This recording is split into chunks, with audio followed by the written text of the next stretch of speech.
কাবা ঘরের 4টা কর্নার আছে, এর মধ্যে একটা কর্নারের নাম হচ্ছে রুকনুল হাজারিল আসওয়াদ, ব্ল্যাক স্টোন কর্নার। এই পাথরটাতে চুমু দেওয়ার জন্য লোকজন ধাক্কাধাক্কি করে। এই হাজারুল আসওয়াদে চুমু দেওয়ার কারণ হচ্ছে এই পাথরে চুমু দিলে যিনি চুমু দেয় তার গুনাহগুলো এই পাথর টেনে নেয়। এই হাজারুল আসওয়াদ পাথর আপনার পক্ষে সাক্ষী দিবে, এটাকে আল্লাহ ঠোঁট দিবে, মুখ দিবে, চোখ দিবে, আর আল্লাহর সামনে দাঁড়িয়ে কিয়ামতের দিন বলবে, আল্লাহ তোমার এই বান্দা তার 2 ঠোঁট দিয়ে আমাকে চুমু দিয়েছিল, এর জান্নাত না দেওয়া পর্যন্ত আমি এই পথকে ছাড়বো না।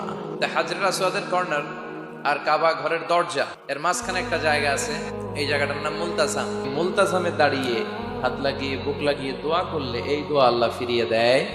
তো এক ইমাম সাহেব অনেক ধাক্কাধাক্কির পরে এই মুলতাসামে যে জায়গা পাইছে, হাত লাগায় ধাক্কার চোটে সে তাড়াতাড়ি করে আল্লাহর কাছে দোয়া করতেছে যে আল্লাহ, জীবনে যত দোয়া করছি আর যত দোয়া করব এই সব দোয়া তুমি কবুল করে নিও। এবার ওইখানে এই দোয়া যদি কবুল হয়ে যায়, এবার বাড়িতে এসে দোয়া শুরু। এজন্য মুমিনরা তারা মেধাকে কাজে লাগায়, ঝোপ বসে কোপ মারে।